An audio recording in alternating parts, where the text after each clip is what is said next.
Wyoming Cowboys. coming up, obviously, this Saturday. Tell us about some of the strengths of that Wyoming team. They're very disciplined. They've been great, especially on special teams and on defense in these first two games with the transition from North Dakota State to the Wyoming players.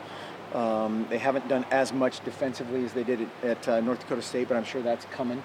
And then offensively, just kind of finding their rhythm. Their quarterback did a nice job in the last game of he made some big plays when it counted. Especially in the last drive, had some big time throws under pressure, and had a big play obviously to win the game at the end. So they're putting it all together, but just their discipline, their effort, how hard they play jumps out. How does that 11 o'clock start shift your preparations? Well, it moves it up. Yeah, really? Yeah. Wow. No, it's been great. That's right in our wheelhouse as far as when we normally train. And so obviously the game happens a little bit earlier on game day itself, but we'll get our guys up and get them ready to rock. Mark, do you feel like you need to guard against letdowns in general? And if you do, how do you do it? Prepare for everybody the same. I know you don't like that answer, but whether it was getting ready for Michigan State, we prepared the same, just as we did for South Dakota, just as we will for everybody else. And I think if you don't, your players know that, and then they start to feel, hey, this is different, or why are we doing this differently? Whether it's significantly ramped up or relaxed.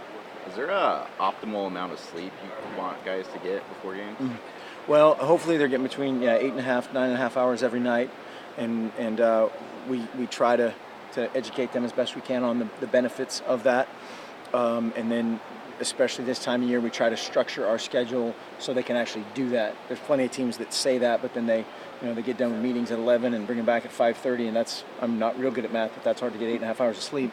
And so we try to manage that as best we can and get these guys out of here at a reasonable time at night. So are you guys going to finish up maybe earlier Friday night, and what time does stuff kind of get going for you guys Saturday?